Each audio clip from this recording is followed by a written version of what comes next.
Comment développer les circuits courts dans l'alimentation urbaine? Voilà le thème de notre débat. Je vous présente mes invités. Diane Collige, bonjour. Bonjour. Bienvenue, vous êtes directrice générale exécutive du groupe Monoprix. À vos côtés, Guillaume Fourdinier. Bienvenue à vous aussi. Vous êtes cofondateur et président d'AgriCool. Peut-être le constat pour commencer, les Français qui demandent du local, et puisqu'on parle d'alimentation du circuit court, étude IRI de juin dernier, les ventes de produits locaux ont augmenté de 6% entre juin 2020 et mai 2021. Est-ce qu'on peut parler de patriotisme agricole, Diane Collige? Oui, je pense qu'il y a une vraie évolution et d'ailleurs, la crise sanitaire qu'on a vécue a vu une accélération d'une envie de consommer local.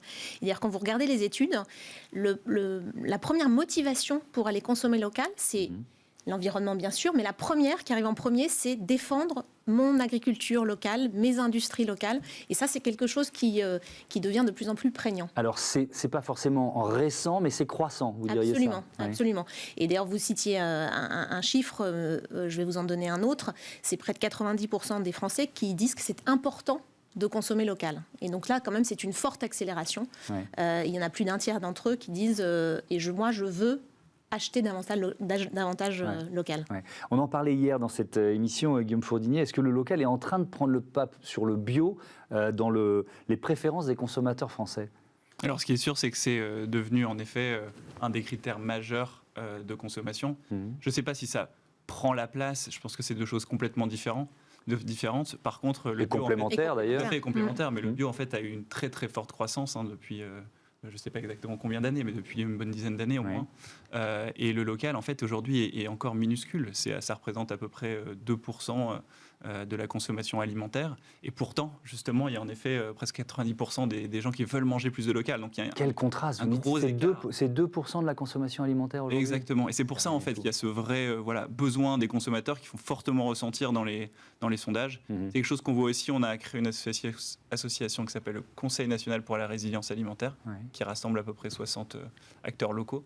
Et on partage complètement ce point qui est qu'à la fois, il y a une vraie volonté de local, que tout le monde est assailli de demandes, mais qu'en même temps, ça représente aujourd'hui très très peu encore dans la consommation. Ouais, 2%, je retiens ce chiffre. Un circuit court dans l'alimentaire, c'est quoi? C'est combien de kilomètres? Est-ce que c'est défini, ça, d'ailleurs? C'est une bonne question. Non, ce n'est pas défini. Nous, chez Monoprix, nous avons décidé que ce qu'on appelait un produit local, c'est un produit qui est produit à moins de 100 km du magasin. Et d'ailleurs, on a même mis des petites ardoises dans nos magasins sur les produits locaux, où on a demandé aux magasins d'aller mettre le nombre de kilomètres entre le producteur et le magasin, parce que ça permet aussi au consommateur de se rendre compte concrètement de sa consommation. Et aussi, vous avez du local, mais vous avez de l'hyper local. On a des plantes aromatiques qui vont pousser au-dessus du toit de certains de nos magasins. Donc effectivement. Oui, j'ai vu qu'il y avait un exemple à Paris, c'est à Beaugrenelle, c'est ça? Absolument, sur les toits de Beaugrenelle. Et on a une ferme urbaine qui effectivement produit des herbes aromatiques pour le magasin qui est situé juste en dessous. C'est vraiment le circuit ultra court. Guillaume Fourdinier, le défi d'AgriCool, c'est de proposer des fruits, des légumes, des herbes aromatiques, là aussi, produites près des grandes villes. C'est ce que vous essayez de développer? Oui, tout à fait. En fait, AgriCool, c'est une boîte qu'on a créée en 2015. Et ce qu'on fait, c'est qu'on transforme des containers en paradis pour faire pousser des fruits et légumes. Et on les positionne juste autour de la ville pour justement être capable de recréer du local dans les villes, là où justement c'est très peu présent. Donc on produit sans pesticides et on arrive du coup à livrer les magasins 1 à 2 jours après la récolte, contre parfois 5-7 jours. Donc on essaye vraiment de recréer de la fraîcheur sans pesticides directement en ville. On voit quelques images pendant que vous nous parlez donc c'est vraiment les containers qu'on peut voir sur les bateaux qui traversent les océans, c'est ça, hein, et vous en faites des fermes, des mini-fermes. Ouais. Mais c'est quel principe? C'est l'agriponie, c'est ça? L'aéroponie. Je me rendais compte en disant le mot que j'avais pas exactement le mot. C'est quoi le principe, le système? Alors, en fait, le principe, c'est de produire beaucoup plus avec beaucoup moins, en fait, tout simplement. Donc ce qu'on fait à l'intérieur du container, c'est qu'on recrée toutes les conditions idéales pour que ça pousse. Donc il y a un circuit fermé avec l'eau et les nutriments. On utilise à peu près 95% moins d'eau qu'une agriculture conventionnelle. On utilise des LED qui reproduisent la lumière, donc avec des énergies renouvelables pour fournir l'électricité, uniquement ce dont la plante a besoin. On a des insectes pour recréer un écosystème à l'intérieur du container, etc. Résultat, on arrive à produire à peu près 100 fois plus qu'un champ, 10 fois plus qu'une serre, en utilisant zéro pesticide, on va directement à proximité de la ville, pour qu'enfin il puisse y avoir du local de plus en plus accessible, même dans les grandes villes. Donc quand on parle de la ferme urbaine que vous avez créée à La Courneuve, en Seine-Saint-Denis, c'est ça, c'est des, en fait, c'est des containers quoi, qui sont posés les uns à côté des autres. Quoi. Exactement. Parce que moi je dis ferme urbaine, il y a une image qui arrive dans ma tête, c'est pas exactement l'image de container, vous voyez ce que je veux dire? Non, mais en fait, il faut vraiment tout type d'agriculture, et déjà de manière générale, complémentaire, et tout type d'agriculture urbaine aussi. Il faut de l'agriculture pour aller se balader avec les enfants en ville, sur les toits et montrer comment ça pousse, etc. Il faut aussi de l'agriculture pour justement avoir la possibilité de manger local en quantité finalement. Voilà, donc aujourd'hui, nous, on est à peu près dans une centaine de points de distribution Monoprix, et puis aussi des Carrefour ou la grande épicerie, par exemple, où on peut vraiment nous retrouver au quotidien dans le circuit de consommation. Et ça, c'est ça qui est vraiment important, que le local passe finalement de la niche qui est aujourd'hui à peut-être la norme demain. Diane Collige, c'est un partenariat qui date de 2018. 2018, d'accord, avec Agricool. Ça représente quoi aujourd'hui? Quel type de produits on retrouve dans les rayons Monoprix? Alors historiquement, et c'est comme ça que tu as commencé Guillaume, c'était des fraises. Et puis vous avez élargi votre production. Aujourd'hui, on trouve des salades, des herbes aromatiques. Et ce qui est intéressant dans l'histoire entre Agricool et Monoprix, c'est qu'en fait, et c'est tout le sujet d'arriver à augmenter cette part de marché du local, c'est comment aussi on arrive en tant que distributeur à accompagner ces producteurs. Et dans le cas d'Agricool, on a commencé avec 2 magasins en 2018, avec un vrai travail d'accompagnement. Et aujourd'hui, c'est plus de 85 magasins qui sont livrés par les produits d'Agricool. Donc c'est un partenariat qui est appelé à grandir encore, c'est possible parce que ça peut se dupliquer. Moi, j'imagine que voilà, on pose d'autres conteneurs. Évidemment, je dis ça a l'air super facile, mais il y a un peu de boulot. Oui, bon, je suis pas sûr d'avoir la main verte, mais bon, c'est appelé à grandir ce partenariat. Vous Absolument. pouvez aller encore plus loin. L'idée, c'est bien d'accompagner le développement de l'entreprise. Donc là, c'est sur la région parisienne. Et le passage à l'échelle, il s'est fait en plusieurs étapes. D'abord, la livraison directe quand c'était 2, 3, 10, 15 magasins. Maintenant, vous avez accès à notre entrepôt d'Île-de-France. Et puis, on pourrait imaginer de se développer ensemble dans une autre région, à Marseille, à Lyon. Évidemment, en produisant à Lyon ou à Marseille. C'est-à-dire que l'idée, c'est vraiment d'être capable de continuer à avoir ce qu'on pourrait appeler du multilocal. C'est-à-dire que être local un peu partout. Donc voilà, mais c'est vrai que c'est extrêmement précieux d'avoir des partenaires avec lesquels on puisse à la fois démarrer, apprendre, parce qu'on a dû vraiment apprendre évidemment, qu'est-ce que c'est que l'agriculture locale, qu'est-ce que c'est que l'agriculture urbaine, comment ça se vend, c'est très compliqué, donc évidemment on a beaucoup travaillé avec Monoprix et merci à Monoprix pour ça, et puis ensuite maintenant c'est comment est-ce qu'on arrive à faire passer le local à l'échelle, parce que c'est vrai que le local est souvent vu comme petit, et c'est très important que quand on est petit on puisse accéder au magasin, c'est aussi important qu'on puisse finalement grandir localement. Vous pouvez produire tout type de fruits et légumes avec ces techniques-là et dans ces containers, ces fermes urbaines. Techniquement, tout est possible, oui. Parce que finalement, produire, ça reste de la science. On va apporter l'ensemble des éléments dont la plante a besoin. Par contre, c'est pas forcément ça qui fait le plus sens. Ce qui est très important, c'est de garder en tête que l'agriculture doit avoir des modèles complémentaires de production qui se complètent les uns les autres. Donc il y a des cultures qui seront plus intelligentes en container, il y a des cultures qui seront plus intelligentes dans des serres, d'autres qui seront plus intelligentes dans des champs. Il faut que l'ensemble se complète bien pour que ça fasse un modèle le plus résilient possible. Et alors vous parliez des fraises, ça veut dire que vous pouvez produire des fraises toute l'année ?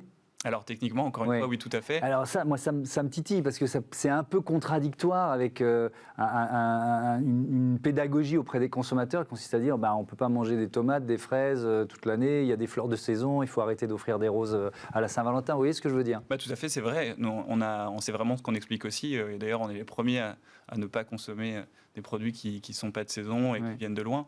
Là, ce qui s'est passé, c'est qu'à un moment, on s'est retrouvé en octobre à se dire qu'est-ce qu'on fait ? Est-ce qu'on arrête le container ou pas ? On voyait qu'on produisait évidemment exactement la même chose, de la même manière que la semaine d'avant. En revanche, on voyait des fraises arriver de partout dans le monde dans des conditions qui n'étaient pas forcément top.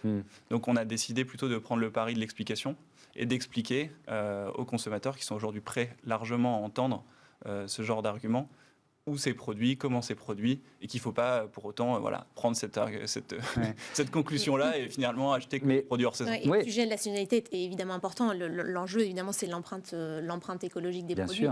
Typiquement, nous, dans notre enseigne, on a effectivement décidé d'arrêter de vendre des fraises sur les mois d'hiver, entre fin novembre et début février, qui est le début de la saison des fraises en France. Donc je pense que c'est effectivement important d'éduquer aussi les consommateurs sur les fruits de saison. Et c'est pour ça aussi que le local, il va dépendre en fait du moment où on est dans l'année et du lieu où on se trouve. On ne va pas avoir les mêmes produits locaux à Marseille au mois d'août et à Saint-Germain-en-Laye au mois de février. Et d'ailleurs, il y a cette dimension que je trouve vraiment très intéressante dans la stratégie de Monoprix sur ces circuits courts, c'est de donner la main au directeur de magasin d'une certaine façon. Expliquez-nous ça. Absolument. Pour développer le local, pour moi, il y a 3 conditions. Il y a d'abord simplifier les choses pour les producteurs, parce que dans la grande distribution, on a des procédures de référencement qui sont complexes. Pour vous donner un exemple, quand on a commencé à travailler le sujet, on a divisé par 4 la taille du contrat de référencement pour justement permettre un accès facile à nos rayons. Ça, c'est la première chose. Et la deuxième, effectivement, quand on a un producteur qui livre pour 1, 2, 3 magasins, c'est pas quelque chose qui peut être géré en centrale. Et donc, la deuxième condition, ça a été de décentraliser la démarche. Et donc, chacun des directeurs de magasins a la main dans les 250 villes en France où nous sommes présents, pour aller effectivement chercher un producteur de pommes, pour aller de biscuits, de fromage, et aller le référencer dans ces rayons, sans qu'en centrale, on ait quoi que ce soit à dire. Mais ça veut dire que les partenaires, les agriculteurs qui travaillent avec vous, dans ces cas-là, ils passaient sous les radars, ils étaient quoi dans le circuit traditionnel, ça part à Rungis, ça fait le... Absolument. Moi, pour tout vous dire, ça m'est arrivé d'aller sur des marchés locaux et d'essayer d'aller trouver des producteurs pour le magasin, en l'occurrence à Toulon. Et très souvent, ils me disaient, mais non, mais nous, on n'a pas assez de production, on ne sait pas faire. Et donc, il faut effectivement les accompagner pour rendre possible leur présence sur des rayons. Donc, il y a une vraie action de la part du distributeur. On aime bien dire qu'on est sélectionneur chez Monoprix, et donc on est ce lien entre le producteur et le consommateur final. Et ce rôle, il est très important. Et on parlait de l'information du consommateur, qui est évidemment très importante. L'attachement régional, vous le caractérisez, vous l'identifiez dans les rayons aussi ? Absolument. Et ça, c'est un deuxième aspect. Quand on dit chez Monoprix qu'on développe le local, il y a le circuit court dont on parlait en introduction, donc les moins de 100 km, mais il y a aussi le développement des produits régionaux, des savoir-faire régionaux. Effectivement, on a la chance d'être présent dans tous les centres-villes, et donc on peut porter ce message-là. Et d'ailleurs, on l'a extériorisé dans notre signalétique, dans nos affichages, puisqu'on a créé, on a reproduit les blasons régionaux au sein de notre logo. Vous savez, la virgule qui est assez connue. Et donc, vous trouverez dans les magasins du nord de la France le lion de Flandre dans la virgule de Monoprix, en Corse, le mort dans la virgule. Et c'est aussi on voit qu'il y a un attachement fort des clients, puisqu'on a fait des études clients sur ce patrimoine régional. Je retiens ce chiffre que vous donniez, 2% seulement de notre alimentation provient des circuits courts. La tendance, c'est quoi, d'après vous? On va terminer là-dessus, Guillaume. C'est de voir ce chiffre doubler dans les 5 ans, c'est une tendance très forte. Ce chiffre peut vraiment grossir. Je pense qu'on pourrait avoir 10% de local qui soit disponible en grande distribution, mais ce qu'il faut pour ça, c'est vraiment qu'on soit capable de mettre la place dans les rayons pour le local, parce que c'est vrai que de base, on a quand même tendance à avoir. Donc on a des nouvelles initiatives, mais de manière générale, on met le local un peu là où il y a de la place. Donc il serait vraiment important de définir une place dans les rayons, dans le merchandising, disponible pour le local uniquement, et puis selon les régions ensuite, être capable d'adapter pour prendre les producteurs locaux à ces endroits-là. Mais voilà, je pense que vraiment intégrer le local dans les circuits classiques permettrait de faire passer à l'échelle. Merci beaucoup, merci à tous les deux. C'était passionnant de développer cette thématique des circuits courts dans l'alimentation. On passe à Smart Ideas tout de suite, une start-up à l'honneur.